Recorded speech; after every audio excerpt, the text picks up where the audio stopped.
Salam dəyərli gənclər, xoş gördüyünüzü. Sizinlə mən Faiq Məmmədov. Biz bu gün 2020-ci il buraxılış suallarından birinə baxırıq.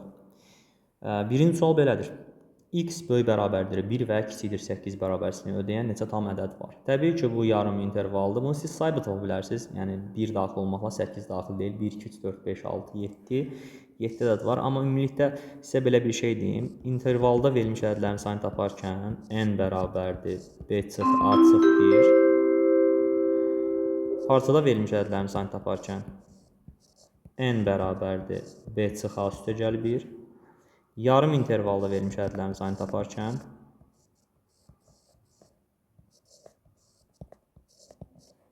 n bərabərdir b çıx a düsturundan istifadə olunur. İkinci sualımız sadə sistem tənlikdir. 2x bərabər 6-dan x bərabər 3 tapırıq. X yerinə 3 qoysaq, y üstəgəl 9, 14-dür. Y-imiz nəyə bərabərdir? 5-ə bərabərdir. Düzgün cavab olacaq C variantı.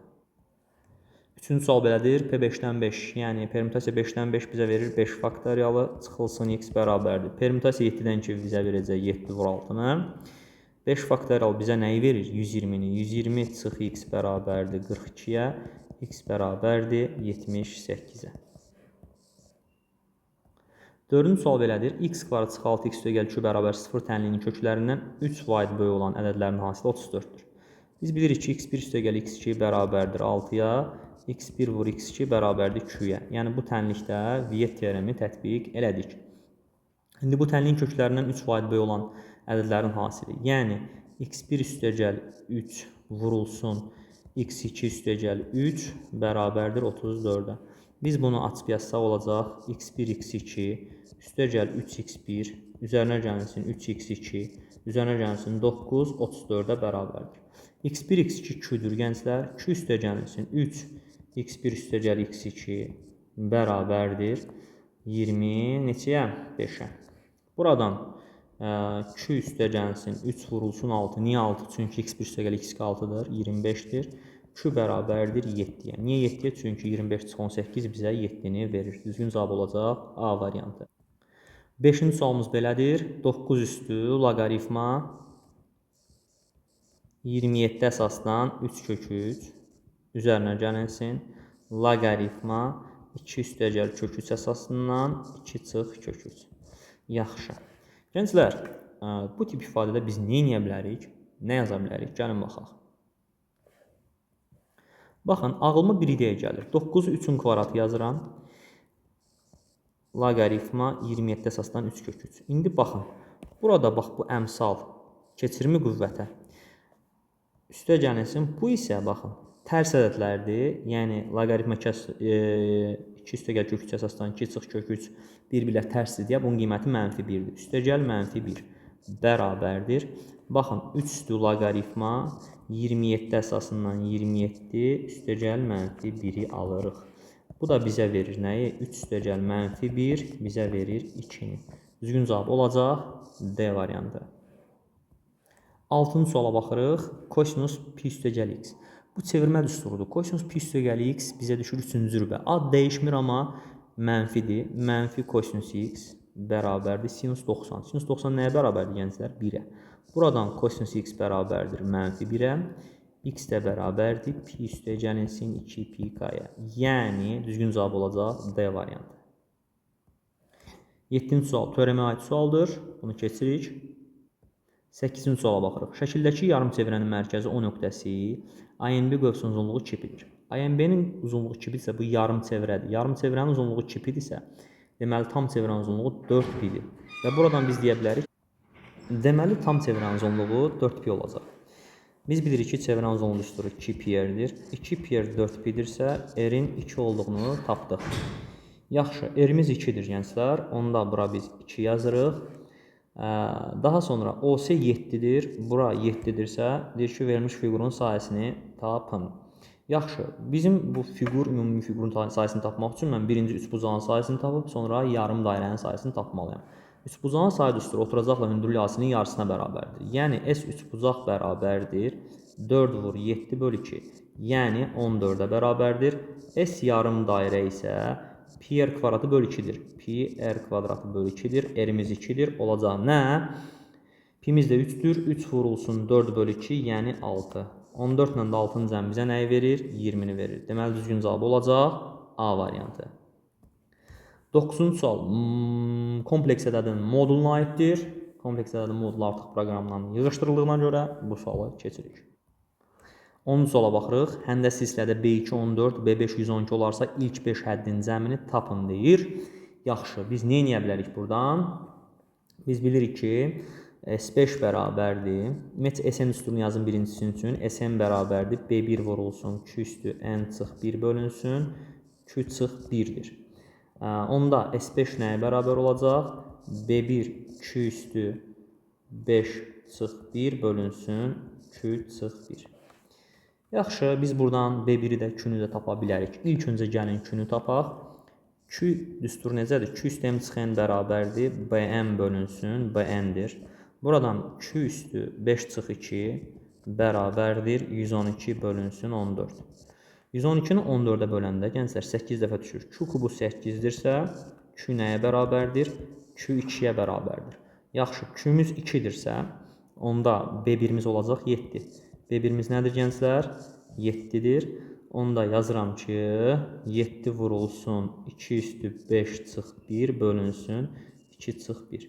Olacaq 7 vur 31. 7-ni də 31-ə vuranda olacaq 217. Düzgün cavabımız olacaq D variantı. 11-ci sual hesablama sualıdır. Bunu sizin özünüzə buraxıram. Yəqin ki, bunu hesablaya bilməyən şagird buraxılışa getməsə daha yaxşı olar. Kubun tam səthinin sahəsi 150-dir. Kubun tam səthinin sahəsi necə hesablanır? S tam bərabərdir 6A-nın kvadratına. O da bərabərdir 150-yə. A kvadratı bərabərdir 25. A nəyə bərabərdir? 5-ə. Bir üzün sayısı olacaq A kvadratı, yəni 25. Düzgün cavab olacaq B variantı. 13-cü suala baxırıq. 3 kök 60 çıxılsın, 10 kök altına 0,6. Baxın, bunu 3 kök 60 olaraq saxlayıram, çıxılsın. 10-u salıram kökün altında, kök altında 100 vur 0,6, eləcək kök 60. Yaxşı. Bu da olacaq 2 kök 60. Kök 60-ı da yazıram. 2 vurulsun, kök 4 vur, kök 15. Bu da bizə verir 4 kök 15. Düzgün cavab olacaq C variantı. Gəldik 14-cü suala. 14-cü sual konusa aid sualdır. Konusu fırlanma cisimlərinə aiddir, bilirsiniz. Bir dənə konusu çəkirik. Konusun möhtəşəmliyini görürsünüz də, gənclər. Əslində olan. Deməli, ox kəsiyin sayısı 12-dir, həcmi isə 12 pi-dir. Oturacağın radiusunu tapın. Yaxşı.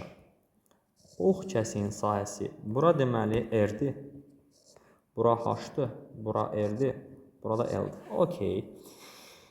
Ox kəsiyin sahəsi nədir? 2R vur H bölü 2, yəni RH-dır. RH bərabərdir 12-yə. Həcmi isə 3/1 pi R kvadratıdır. Bu da bərabərdir 12 pi-yə. Pi R kvadratı H, sorry. H yaddan çıxartdıq. 12 pi-yə. Pilər ixtisar getdi. Buradan R kvadratı H bərabərdir nəyə? 36-ya. Baxın, R kvadratı H 36-dır. RH 12-dir. Aha. Böləndə R kvadratı H-ı RH-a qalır R. R bərabərdir nəyə? 3-ə. R 3-dürsə, işte bizdən də radius istəyirdi. R-imizin 3 olduğunu tapmış olduq. 15-ci suala keçid alırıq. Loqaritmik tənliyə aid bir sualdır. Deməli, bunu necə yazarıq? Baxın, gənclər. Loqaritma 3 əsasından 36 3 üstü x bərabərdir. Burada 3-lər gedir, qalır 2. 36 çıx 3 üstü x bərabərdir 3 üstü 2-yə, yəni 9-a. 3 üstü x buradan 27-dir.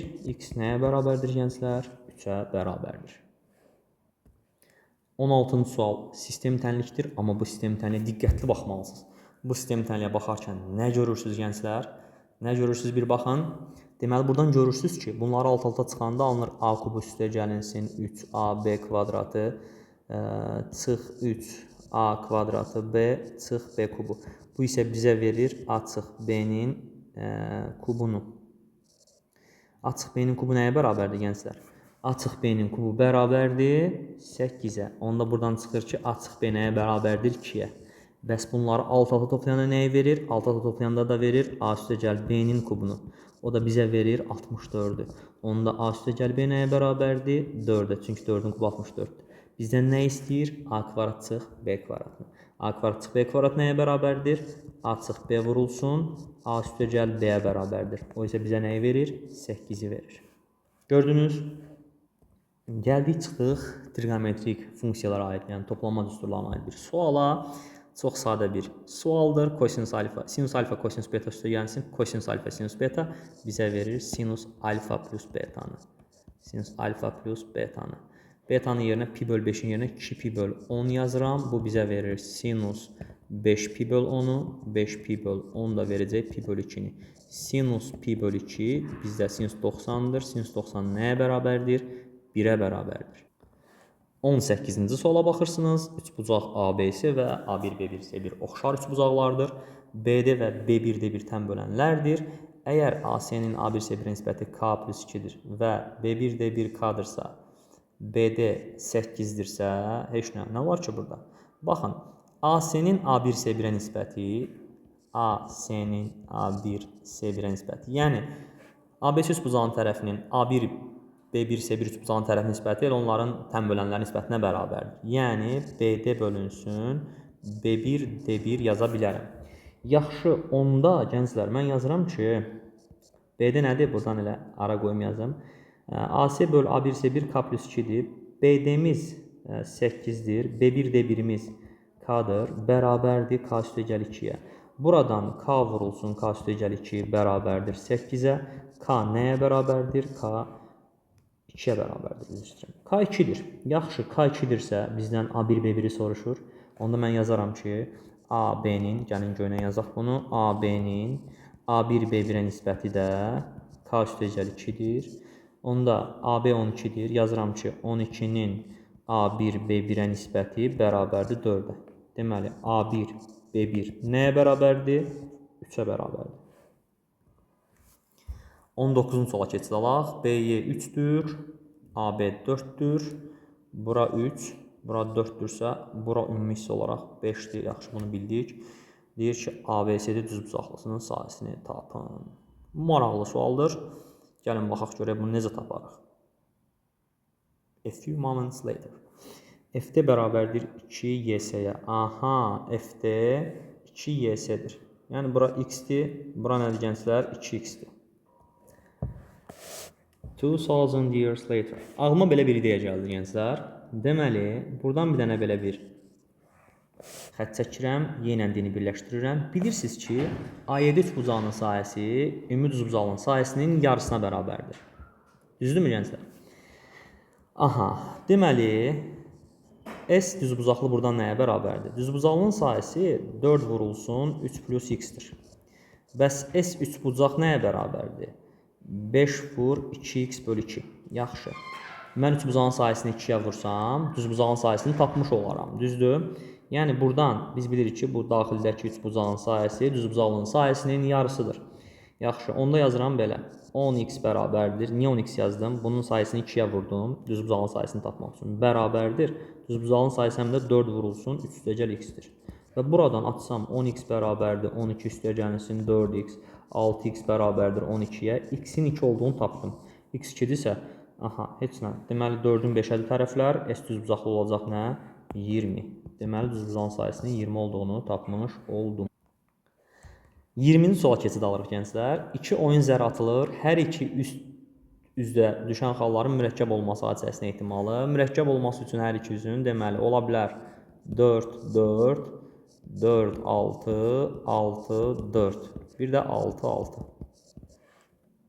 Aha, xalların mürəkkəb olması budur, başqa yoxdur yəni. Çünki 1-dir, nə sadə mürəkkəbdir, 2 sadə, 3 sadə, 5 sadədir, ancaq 4-ün 6-dır. Deməli, 4 dənə hal var, ümumi hallar sayı 36-dır. 36-dan 4 bizə nəyi verəcək? 9-dan 1-i verəcəkdir. 21-ci suala keçid alırıq. Bizə ABCD kvadrat müstəvisi verilmişdir. Bu bizim kvadrat müstəvimizdir. ABCD kvadrat müstəvisidir. Bunun uzunluğu 8 olan CH perpendikulyarı qaldırılmışdır. CH perpendikulyarı qaldırılmışdır. Və kvadratın diagonalı 3 kök gedirsə, bizə bir DH-ın uzunluğunu tapın. Yaxşı. Bura neçədir dedik? Bura 8-dir. Yaxşı. Əgər kvadratın diaqonalı 3 köklüdürsə, tərəfi 3-dür gənclər. DH-ın uzunluğunu istəyir bizdən. DH-ın uzunluğunu tapmaq üçün biz nə etməliyik? DH bərabərdir kök altında 8-in kvadrat üstəgəl 3-ün kvadrat. Burada mən Pifaqor teoremini tətbiq etdim. Və diaqonaldan nəyə görə istifadə elədim? Kvadratın diaqonalı 3 köklüdürsə, tərəfi 3-dür. Bu qədər rahat. Deməli, bu da bizə verəcək 64 üstəgəl 9, kök altda 75. Kök altda 75-dən də çıxır. 25 vur 3, yəni 5 kök 3. 22-ci suala baxırıq. Şəkildə BND çıx YMC qövsünün uzunluğu deməli 40-dır. Aha, BCD 70-dir. BCD. Bura 70-dirsə, heç nədə. Buranı bilirik ki, artıq bu neçə dərəcədir gənclər? Bura bizdə olacaq 140 dərəcə. Çünki daxil çəkmiş buzaq söykəndiyi qövsün yarısıdır. Bura 140-dırsa və onda bu qövs neçə olacaq? O olacaq 100 dərəcə. Çünki bunların fərqi 40-dır. Onda ABC buzağı olacaq 50 dərəcə. Bildiniz necə tapdıq? Əgər suallarınız olsa, nə bilim, izahla bağlı sürətlidir izah, daha ətraflı izah verin. Xahiş edirəm, rəy və təkliflərinizi şərh bölməsinə yazın gənclər. Gəldik 23-cü suala. Oturacağı BC olan bərabər yanlı ABC 3 bucağında DBM bura 120 dərəcə, 130 dərəcədir, çox üzr istəyirəm, 130 dərəcədir. Və MAC-ni istəyir bizdən. Bərabər yanlıdırsa əgər 50, burada olacaq 50, 50 ilə 50 neçə edir gənclər? 100 edir. Deməli, xarici bucaq olacaq 100 dərəcə. 24-cü sualda A, B və C siniflərində oxuyan şagirdlərin sayı diaqramda verilmişdir. Hər sinifdə oxuyan oğlanların bütün siniflərdəki şagirdlərin sayına nəzərən faiz nisbəti. Vay vay, bütün siniflərdəkidir. Bütün siniflərdəki şagirdlərin sayına. Deməli, birinci sinifdə 10 plus 6, 16 plus, ikincidə 8 plus 2, 10, üçüncüdə 4 plus 10, 14. 40 dənə şagird var cəmi.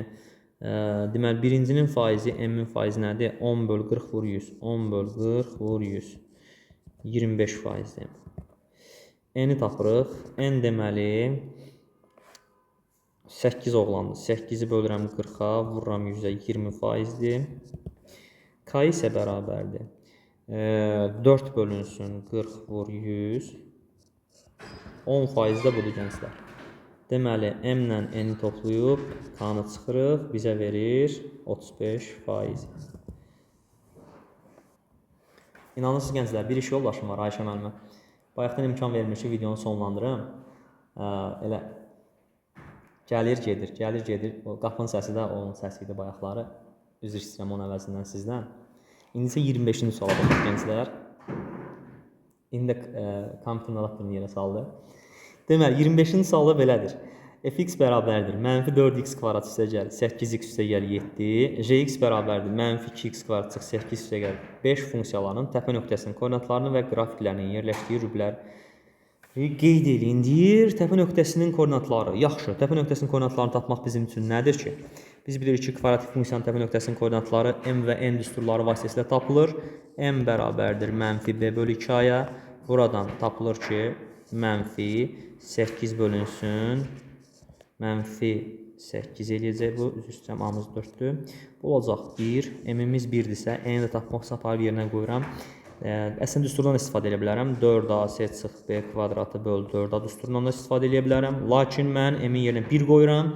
Olur mənfi 4, üstəgəl 8, üstəgəl 7, 11. Düzmü tapdıq? Düz tapdıq. Deməli, birinci funksiyamızın təpə nöqtəsi 1, 11-dir. İkinci funksiyamızın təpə nöqtəsini tapaq. Gəlin. Və belə bir şey deyim. İkincini tapaq, sonra yerləşmə rüblərini göstərəcəm sizə. İkincinin qırmızını yazaq.